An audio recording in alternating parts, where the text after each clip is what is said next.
Boa noite a todos que nos acompanham. E hoje eu escolhi um tema para a gente conversar, que é o Credo Espírita. Mas antes de mais nada, vamos iniciar com a nossa prece. Senhor Jesus, traze até nós a tua bênção de paz e de harmonia. Permite, Senhor, que uma vez mais os bons espíritos venham nos assistir, que eles encontrem acesso em nossos corações. E assim, Senhor, possamos fazer as nossas reflexões em torno da doutrina que nos confiaste.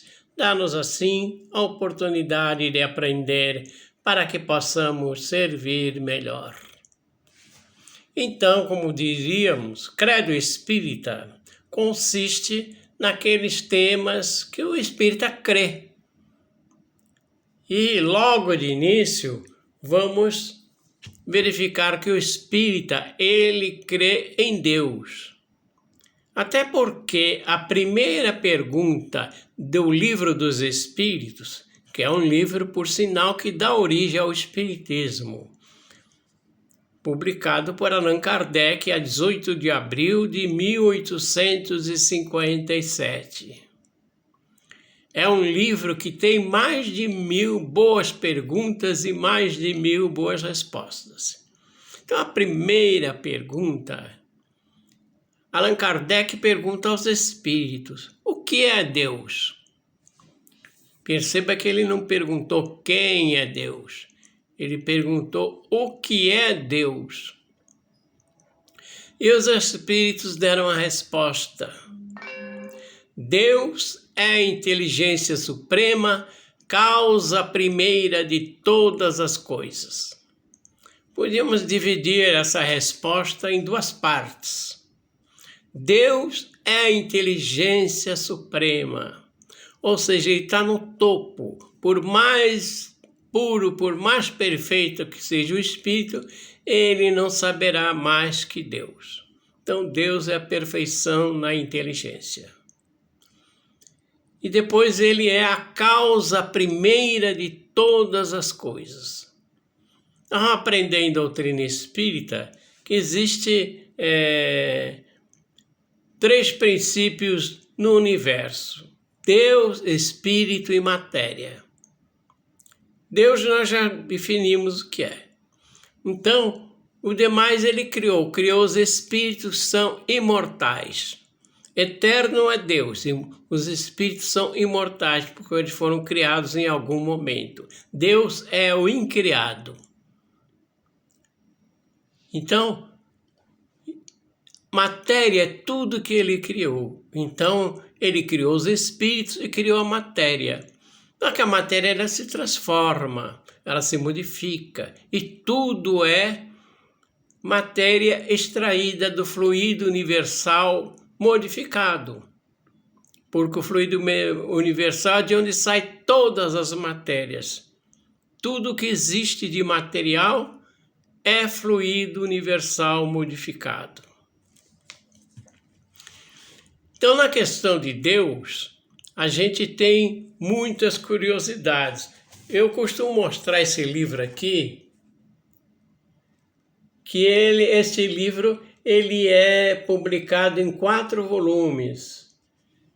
É do Antônio Baldi Filho, é um médico que trabalhou com Chico Xavier e recebeu do espírito de André Luiz várias comunicações em torno do Livro dos Espíritos.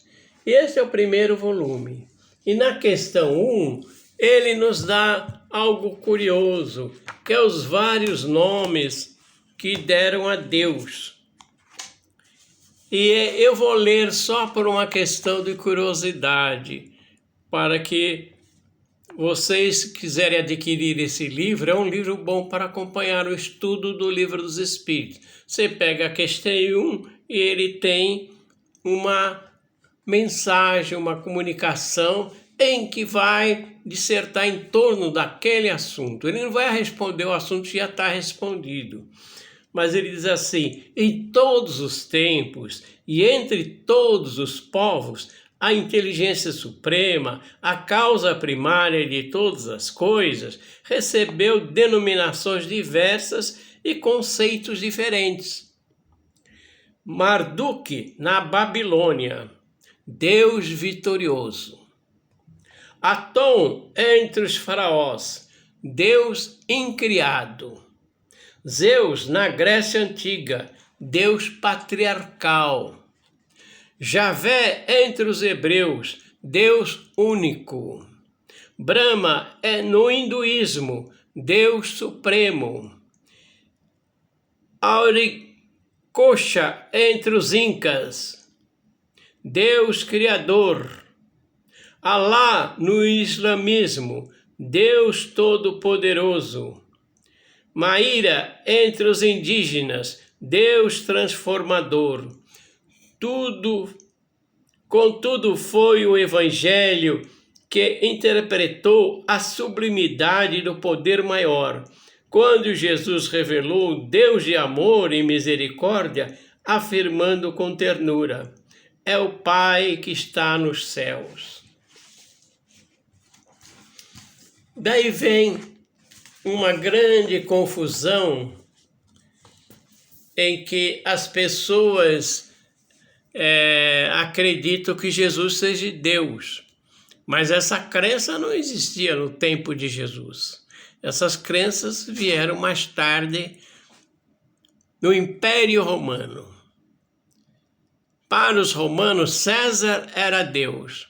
Logo, o líder dos cristãos tinha que ser Deus também.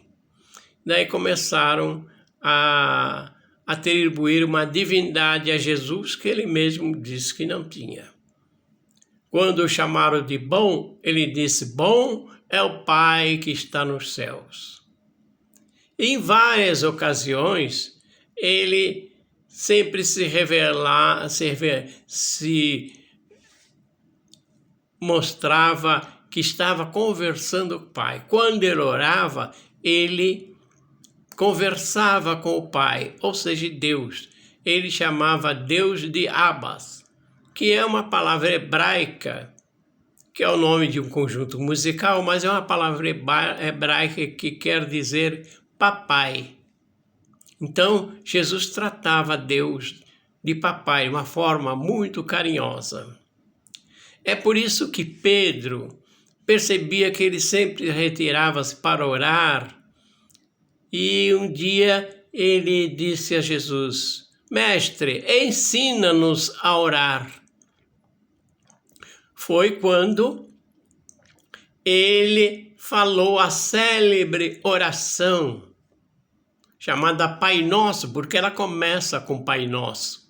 Também é conhecida por oração dominical, que tem nada a ver com domingo. Dominical, palavra latina que quer dizer do Senhor. Como ele era chamado de Senhor, então oração do Senhor, porque foi Jesus quem a ditou.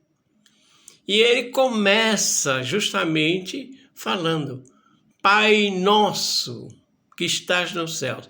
Ele não disse Pai meu, ele falou Pai Nosso, quer dizer, Pai de todos nós. Quer dizer que nós somos todos filhos de Deus. E Deus, Kardec pergunta se Deus era o infinito. Não, Deus não é o infinito, é uma palavra que não define Deus. Mas Ele é infinitamente justo, infinitamente bom e ama os seus filhos. Então, por pior que a criatura seja, ele foi uma criatura criada por Deus para crescer, para evoluir, para se tornar perfeita. É assim como na semente da laranjeira, não se vê ali a laranjeira, mas quem conhece sabe que dali vai surgir uma laranjeira que vai produzir folhas e frutos. Assim somos todos nós, filhos de Deus, que vamos crescendo com as nossas imperfeições, por isso que Deus nos perdoa sempre. Deus nos recebe como seus filhos, que nos dá sucessivas oportunidades para o nosso aperfeiçoamento através da reencarnação. Existem muitas histórias a respeito de Deus. Eu vi certa vez uma certa graça, que havia uma cidade que tinha 2 crianças de 6, 8 anos e que estavam sempre metidas em confusão. Tinha alguma confusão, lá achavam eles envolvidos. E a mãe não aguentava mais. Um dia ela foi procurar o padre na pequena cidade, é um alemão de 2 metros de altura, um alemão muito forte, e ela foi se queixar para o padre dos filhos, e dos 2 filhos, e o padre falou, manda vir aqui, manda o mais velho primeiro. Aí ela trouxe o menino sentou o menino numa cadeira, apontou o dedo para ele e disse, onde está Deus? Ele ficou quieto. Aí ele, onde está Deus? Aí ele gritou, onde está Deus? Aí o menino saiu correndo, chegou em casa, se escondeu dentro de um armário, e o irmãozinho procurando o irmão, até que ele escutou um barulho no armário, abriu o barulho e falou, o que você está fazendo aí? Agora nós estamos enrascados mesmo. Sumiram com Deus, estão colocando a culpa em nós. Essa é uma história da ingenuidade da criança e de toda a humanidade, muitas vezes em relação a coisas sérias, que precisa de estudo, precisa de uma reflexão. E é isso que a doutrina espírita vem nos trazer, uma nova visão da vida espiritual, dos conceitos. A doutrina espírita, ela não chega através do Livro dos Espíritos, ela não é de Allan Kardec, ela é dos Espíritos, por isso que o livro é chamado Livro dos Espíritos, porque quem responderam as perguntas foram os Espíritos. Naturalmente eram espíritos de uma certa evolução, que naturalmente estavam sobre as ordens de Jesus. Aí nós temos a imortalidade da alma, né? Mas antes disso, como nós falamos que Deus é o Criador de tudo, Moisés tentou explicar a criação através da chamada história de Adão e Eva. Adão e Eva perguntaram a um rabino o que ele achava dessa história e ele respondeu, isso é só uma história, não tem compromisso com a verdade. É claro, a história de Adão e Eva ela não se sustenta por uma análise lógica. Eles tiveram a princípio 2 filhos, Abel e Caim. Caim matou Abel. E foge. Não sei por que ele foge, porque não tinha polícia, ninguém podia julgá-lo. Ele foge por uma estrada e encontra uma mulher. Casa-se com ela e vai para a cidade de Nod. Aí eu pergunto, quem seria essa mulher? Quem seriam os habitantes da cidade de Nod? Seriam os ETs? É claro que isso não resiste a uma análise lógica, mas tem assim a simbologia, né? Adão provavelmente é a iniciação de uma raça, dos hebreus particularmente. E no processo da criação vem aquela pergunta famosa, quem nasceu primeiro, o ovo ou a galinha? Depende. Se a pessoa é evolucionista, segue as teorias de Darwin, então ele vai dizer que foi o ovo, porque os répteis botavam ovos. Se ele é criacionista, ele vai dizer que é a galinha, porque Deus criou a galinha e a galinha botou ovo. Nós espíritas somos evolucionistas e criacionistas, porque acreditamos na evolução das espécies e acreditamos na criação de Deus, porque nada existe sem a permissão de Deus, sem a visão de Deus, porque Deus está em toda parte. Aliás, certa vez, Jesus, que andava sempre com os seus discípulos, ele resolveu entrar pelo território da Samaria. Samaria era um povo dissidente que tinha algumas crenças que os judeus não tinham. Eles só acreditavam nos primeiros livros do Velho Testamento, os 5 livros de Moisés. Os restos profetas eles não acreditavam. E eles eram proibidos de ir a Jerusalém. Consta que Jesus foi para o poço que pai Jacó legara aos descendentes. Sentou-se ali e apareceu uma mulher. E a mulher vinha buscar água no poço, era a mulher aguadeira. E Jesus lhe pede: mulher, se queres, dá-me de beber, pois vai um dia muito caloroso. Ora, naquele instante, a mulher percebeu tratar-se de um judeu, e o homem não se dirigia às mulheres, mas o que é uma característica de Jesus. Jesus deu dignidade à mulher. Mas ela, observando-lhe a fisionomia, notando tratar-se de um judeu, já foi dizendo: como pedes de beber a mim? Eu sou samaritana e tu, judeu. Já enquadrou ele na condição de judeu. E Jesus disse a ela: mulher, se soubesses quem sou entre os judeus e fosse a tua consciência mais ativa, tu me pedirias água viva. Assim não terás sedes, terás paz. Aí ela disse: se tens água viva, como é que podes tê-la se não podes tirar desse colosso? Maior que pai Jacó, porventura, ele nos deu o poço no passado e todos têm bebido com fartura. E Jesus disse a ela: dá que eu dou, não terás mais sede, terás paz, sem ter que vir aqui. E ela disse: então eu quero beber dessa água, assim não preciso vir aqui constantemente. E disse a ela: pois então vai chamar por teu marido e vem aqui depois. Jesus já está mostrando, pela sua capacidade mediúnica de enxergar a história de cada um. E a mulher disse com certo empenho: não posso chamar o que eu não tenho.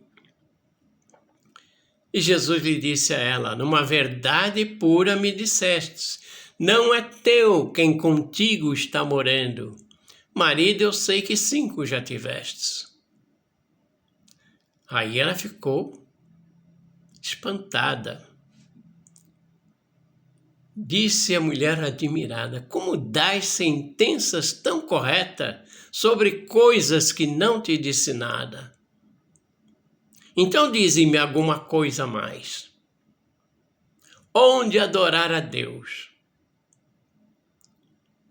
Neste monte, conforme os nossos pais, ou lá na capital, Jerusalém? E nesse instante Jesus dá um grande ensinamento. Deus é Espírito. A adoração a Deus é em pensamento. Ou seja, não importa onde você esteja. Em qualquer lugar você pode elevar o seu pensamento a Deus, porque já certa vez ele já dissera: quando te disserem que o reino dos céus está ali ou acolá, não acrediteis, porque ele está dentro de vós mesmos. Agora, é claro que os evangelistas não eram jornalistas, não eram historiadores, eles não se preocupavam com muitos detalhes. Então, nós podemos imaginar que aquela mulher samaritana não trouxe só o companheiro que vivia com ela. trouxe uma multidão. E o que Jesus disse a essa multidão, os evangelistas também não registraram. Mas podemos notar, quem leu o livro 50 anos depois, Psicografia de Francisco Cândido Xavier, pelo Espírito de Emmanuel, vai notar que Célia frequentava um grupo cristão liderado por um samaritano. Então quer dizer que aquele encontro não foi por acaso. Aquele encontro trouxe muitos frutos. Muitos samaritanos tornaram-se cristãos. E nisso não podemos ver que essas referências que Jesus faz a Deus mostra que ele não é Deus, que ele é um representante de Deus que cumpre a vontade de Deus. E é assim que nós temos a noção do relacionamento de Jesus com Deus, e o que mostra que ele não era Deus. E depois vem a imortalidade da alma. Os espíritos se revelaram a Kardec através dos fenômenos de efeitos físicos, das chamadas mesas girantes, mesas falantes. Ele relutou muito em participar dessas reuniões que, lá por meados dos anos 50, 850, ocorriam muito em toda a Europa. Era uma diversão. As mesas começavam a se movimentar e, por um código de batidas ou sinais, elas respondiam perguntas. Às vezes, simplesmente, uma batida era sim, duas batidas era não, mas isso era muito pouco para as respostas. Mas foram evoluindo, colocando um lápis no pé de uma mesa pequena e a mesa começou a escrever. Aí evoluiu bastante, daí para a psicografia foi um passo. E assim Kardec, observando esses fenômenos, ele faz uma pergunta clássica. Quem responde as perguntas? Porque as pessoas achavam que era a mesa que respondia.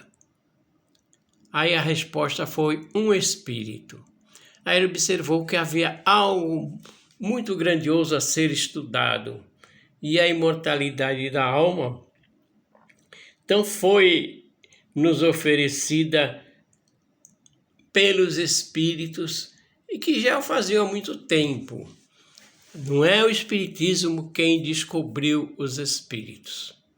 O próprio Jesus, ele faz uma reunião mediúnica no Monte Tabor.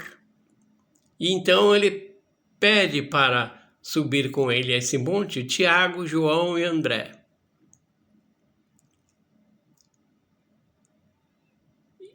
Esses evangelistas presenciaram, corrigindo Pedro, Tiago e João, que eram os discípulos mais chegados.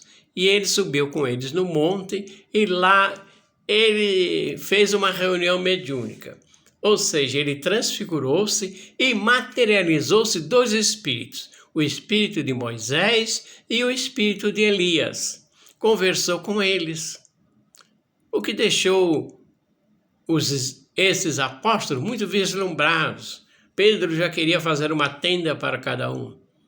E Jesus disse a eles que não dissesse nada, por enquanto, só depois que ele se fosse. Mas então nós vemos que tratar-se de comunicação de espíritos. E por sua vez, depois que Jesus foi crucificado, ele, pelos fenômenos de transfiguração, pela vidência de algumas criaturas, Madalena viu Jesus. Ela quis abraçá-lo e Jesus disse, não é o momento. Por quê? Naquele momento, se ela tentasse abraçá-lo, é como se fosse um holograma. Ela não conseguiria abraçá-la porque os braços ultrapassariam o corpo visual de Jesus. Mais tarde ele se materializaria e comeria com os apóstolos. E na primeira vez Tomé não compareceu naquela reunião, então ele não acreditava que Jesus tivesse comparecido. Numa outra reunião que ele estava presente, Jesus veio novamente e Tiago era como um cientista. Nem no que ele via ele acreditava. Ele queria tocar as chagas de Jesus. Então Jesus estendeu a mão para que ele tocasse as suas chagas. E disse: feliz daquele que pode crer sem ver. É mais um ensinamento. É claro que Jesus não se recusou a estender a mão para Tiago. Então nós temos aí as presenças espirituais que mostram que as reuniões mediúnicas sempre foram possíveis. Agora, Kardec, ele nos dá assim as notícias do plano espiritual. Ele conversa com vários espíritos e com a publicação do Livro dos Espíritos, então chove cartas do mundo inteiro. E Kardec não podia responder tantas cartas. Ele resolve fundar a Revista Espírita, porque nessas cartas vinham comunicações, relatos de comunicações de espíritos, mensagens inúmeras que precisavam passar pelo crivo da razão, porque nem todas as comunicações espirituais são dignas de crédito, porque no mundo dos espíritos é que nem o nosso. Existe boa, gente má, gente comprometida com a verdade, gente vaidosa, mentirosa. Então, tudo isso não é porque é um espírito que nós podemos acreditar em tudo que ele diz. Precisamos, como João Evangelista já dizia, não acrediteis em todos os espíritos, vide se esses espíritos são de Deus. É claro, todos os espíritos são de Deus. O que ele quer dizer? Espíritos que tenham compromisso com a verdade. E na evolução do espiritismo, o espiritismo tem uma dinâmica. Ele vem a seu tempo fazer novas revelações. E com a publicação do livro Nosso Lar, psicografia de Francisco Cândido Xavier, ele nos dá uma visão espiritual bem maior, porque fala nas colônias espirituais e fala no aspecto em que o espírito que desencarna, ele pode encontrar sofrimentos ou ambientes felizes. Por isso que André Luiz fala que nós devemos suar agora para não chorar depois. Devemos procurar conhecer a verdade antes que a verdade nos surpreenda. Então o espiritismo é assim. O espírita também crê na reencarnação. A reencarnação também não é invenção do espiritismo. Já no tempo de Jesus, Jesus falava na reencarnação.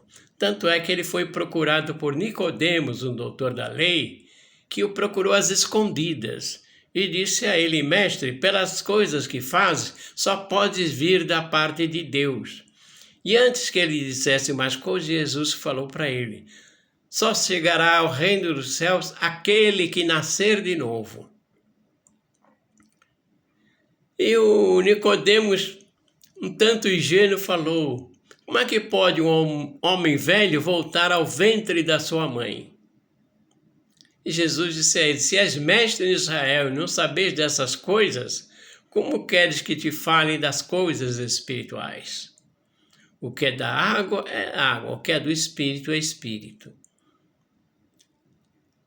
Então, Jesus estava falando a ele de reencarnação, que precisamos nascer várias vezes para que possamos evoluir para chegarmos ao reino dos céus, para merecermos habitar mundos melhores, mundos felizes, mundos perfeitos, mundos regenerados.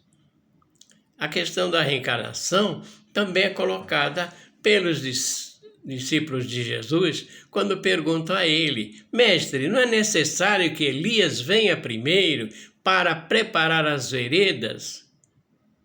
E Jesus respondeu a ele: Elias já veio, não o reconheceram e fizeram dele tudo o que quiseram.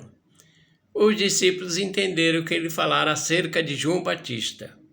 Ora, João Batista era filho de Zacarias e de Isabel, nasceu como uma outra criança qualquer. Logo, ele era o Elias reencarnado. Não tem outra resposta.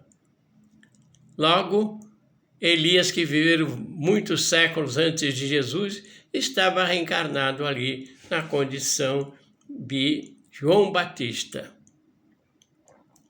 Então nós temos várias passagens que vão nos falar da comunicabilidade dos espíritos e da reencarnação. Aí um dia desses, numa palestra do David Lemela, ele me lembrava de uma história que eu costumava contar, que eu já havia até esquecido. É uma história que tem um certo humor. A Dona Maria Lavadeira procurou um dia um centro espírita e ouviu uma palestra. E o palestrante falava da reencarnação e falava das diversas posições que o espírito pode ter em cada reencarnação. Ele pode vir muito rico, e se usar mal a riqueza, ele pode vir numa condição de penúria, numa outra encarnação. E ela entendeu do jeito dela, e ela entendeu que ela podia, na outra encarnação, vir uma rainha, uma princesa cheia de conforto e de riqueza. E o dia que ela desencarnou, e que foi recebida pelo mentor espiritual, que a acolheu, ela foi logo dizendo: olha, eu sei que eu posso voltar rainha e eu quero na próxima reencarnação voltar rainha, para ter todo o conforto do mundo pode me oferecer. Aí o mentor falou: eu vou ver a sua ficha, se você merecer voltar como rainha, você vai ser rainha. Depois de vasculhar a sua ficha, o mentor voltou e disse: infelizmente você não pode voltar como rainha, porque tem tanta reclamação da roupa que a senhora lavou, que a senhora tem que voltar de novo lavadeira. Isso, para pedir, é preciso merecer. É preciso que a gente tenha um conhecimento do que nós possamos pedir. Não é o fato de pedir que seremos atendidos. Então, a reencarnação é, assim, um dos itens que o espírita crê. Há muito que se pode falar acerca da reencarnação, mas é um dos nossos pontos que o espírita pode crer. O espírita crê na lei de evolução, que nós vamos evoluindo sempre. O espírita não regride nunca. Ele pode tomar posições diferentes, mas regredir nunca. O que ele acumulou de conhecimento, ele não perde. Então é necessário a gente crer na justiça divina e na misericórdia divina. E o homem, muitas vezes, acredita que é só a terra que é habitada. Eu lembrava que um poeta dizia que uma mãe pode ter, que tem um filho, pode ter outros filhos. O Senhor também pode ter outros mundos. É claro que o nosso mundo não é um único planeta habitado. Claro que no nosso sistema solar, os planetas que, não sendo a Terra, eles têm vida, mas não a vida material como nós a entendemos. Existe na constelação de Capela um planeta que foi descrito no livro A Caminho da Luz, que o espírito de Emmanuel disse que esse planeta era semelhante à Terra. Semelhante quer dizer que tinha vida semelhante à Terra. E esse planeta passou por uma transição planetária, em que certos espíritos não tinham mais condições de reencarnar naquele planeta. E a Terra era ainda um mundo primitivo, um mundo que os espíritos estavam iniciando a sua formação do pensamento contínuo que os animais não têm. O pensamento em que a pessoa precisa evoluir pelo esforço. E esses espíritos que foram degradados desse planeta, da constelação de Capela, também chamado constelação de Cocheiro, vieram expulsos daquele planeta, exilados, e compulsoriamente tiveram que reencarnar na Terra entre aquelas tribos primitivas. E logo eles causaram uma evolução muito grande. Despertaram para a agricultura, para as mecânicas, inventaram a roda, constituíram tribos mais organizadas, logo foram estabelecendo normas que esses primitivos foram assimilando de certa forma. E esses espíritos, por serem mais evoluídos, logo eram seus líderes. Então, no livro A Caminho da Luz, o espírito de Emmanuel vai dar uma visão do que é esses espíritos que vieram de um outro planeta. Então nós temos esses conceitos: Deus, a imortalidade da alma, a comunicabilidade dos espíritos, reencarnação e a pluralidade dos mundos habitados. Assim é o homem materialista, muitas vezes desanimado, depressivo, que se senta à beira do caminho, até que surge uma jovem que lhe descortina a vida espiritual. Ele se ergue, ele sorri, porque agora ele se sente herdeiro da imortalidade. Muita paz e que todos possam ler o Livro dos Espíritos e meditar muito sobre essas 1000 e tantas respostas que os Espíritos deram a Allan Kardec. Muita paz a todos.